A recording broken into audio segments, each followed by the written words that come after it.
salaadiintii hay-adihii todsan maxay shacabkii haweenweynihii ka koobnaa maxay xisbiyaasheena NGO-yada ardaydii sharafta lahayd qalabkaas oo muujisay marti sharafta dadka halkan isku yimid salaadiinta odayaasha dhalinyarada saxaafadda dhammaan biltiinba inta halkeen aad ku timaadeen iyo kulankaad nagala soo qayb gasheen aad iyo aad baad ugu mahadsantihiin haddii aan usoo noqdo maanta waa maalin weyn oo sharaf leh haweenkana aad iyo aad ugu wanaagsan maanta waa maalin caalami ah waa 8 Maarso sideedaas oo maanta laga xusayo caalamka oo dhan waxaan u celinayaa maxay hayday marka hore maxadna iyo haween iyo hambaliyada haweenka adduunka oo dhan caalamka Africa Asia Latin America dhammaan lixda gobol ee qaaradooda caalamka waxa ay soo raacaa haweenweynaha Soomaaliyeed meel kasta joogan walaalahayaga Djibouti ugu horeeyaan waxa ku xiga Kenya Ethiopia Soomaaliya meel kasta caalamka ka joogan haween Soomaaliyeed oo dhan waxaan kaloo u mahadnaqayaa u dirayaa haweenka muslimiinta iyaguna caalamka meel kasta ka joogan 8 Maarso haddii aan soo noqdo waa maalin lagu xusayo haweenka waxqabadkooda horumarintooda dhammaanba waxa weeyaan sideedaasi ilaahay quraanka uu inoogu sheegay hooyadu waa waxa ugu horeeya ee caalamka ugu wanaagsan faa'iidada ay leedahay iyo waxtarkeeda iyo waxqabadkeeda hooyo la'aanteed adduunkuba ma dhisnaadeen qiimaha hadaba ay hooyadu leedahay waxa weeyaan qiimaha aad aragteen ee adarkan hablaha meesha jooga inamada meesha jooga odayaasha meesha jooga hooyo wada keentay hooyo ina gashay waxaan ugu mahadnaqayaa hooyaday Cibaado Maxamuud markaan soo noqdo waxa jirta annagu haddaanu naamnahay oo aan ka hadalno horta waxaan ilaaway inaan marwadii gobolka maxay Somaliland marwo Aamina Maxamuud Jirde iyadana hambaliyaan u dirayaa Raxma iyadana hambaliyaan u dirayaa iyo inta kale haween aad iyo aad waxtar u leh waa haween ilaahay kartisiiyay waa haween ragooga qiimo iyo sharaf iyo mudnaan iyo xishood ku agtaagan waa haween u hura naftooda iyo maalkooga maxay wadankooga intaba inay hirgeliyaan wadkooga soo saaran hooyo Somaliland joogta iyo intaba laga helaa haddaan soo noqdo ururkayga ururkana in badan inta dawladdu jirto ma jirnaa waxa weeyaan ilaahay mahadi waxa le oo naga caawiyay gobol wadnay iyaga nagu agstaagay iyaga la'aantoodna noomay qabsoontay runtii waxayna siiyaan maal waxayna siiyaan dhiirigelin waxayna siiyaan wax walba u baahanahay waxayna siiyaan ixtiraam aad weyn oo annaga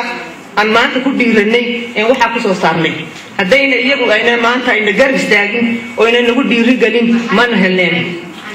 waxaan kaloo u mahadnaqayaa waxa halka ay ka naga muujisay nagu istaagtay akademiyada qaranka akademiyada nabadda ee Somaliland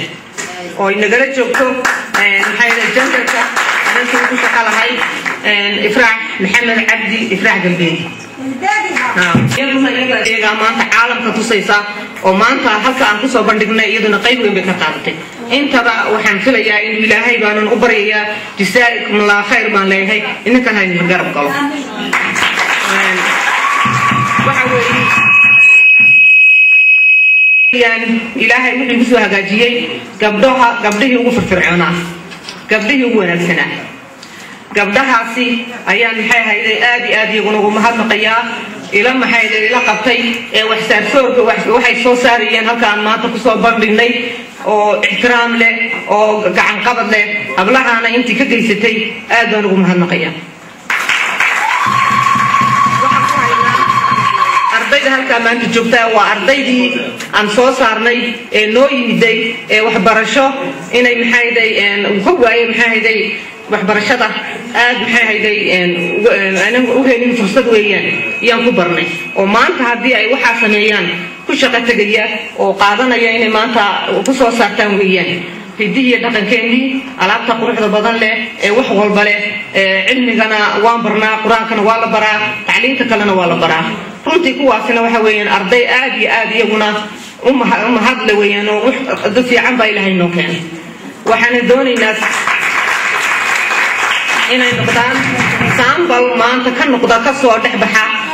Somaliland oo dadka wax tara oo dadka wax bara haweenka waxaan ku dhiirina garanayaa gabadha la gabadha gartaan wiilka gartaan ay fursad u waayeen inay maxay hayday tacliintoodii ay ku galaan oo ama ay markii hore ay dhaafto ka weynaadeen inaynu inagu dhiirigelinta siino inaan inagu garab galno inaan qabanno waayo waxa ka helaynaa maskax aad u fiican maskax aad u fayo oo wax soo saarta taasa inagana ila muujinaysa oo ay horumar lagu gaariyaan sanadada soo baxman ilaahay waxaan ka baryayaa qof aan waxba aqoonin iyo qof aan gacantiisa aan ku qabsanayn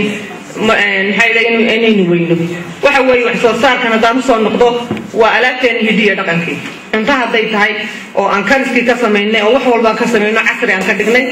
iyo alaabteennii sababtoo wax kasta waxaynu doonanaa Taiwan ama meelaha kale waxa weeye wax soo saarkeena oo la casriyeeyo way dhaqaalaha inoo oolaya marka haweenka waxa leeyahay inagu aan isku dambeyn doonaa qodbadaheena iyo warkeena dambe waanada laakiin waxa leeyahay maanta waxa weeyaan waa maalintii isku xirka hablaha weeyaan iyo dumarka sababna waxaan rabnaa marka inaynu hablaheena aynu xagga edebta xagga tacliinta xagga wax soo saarka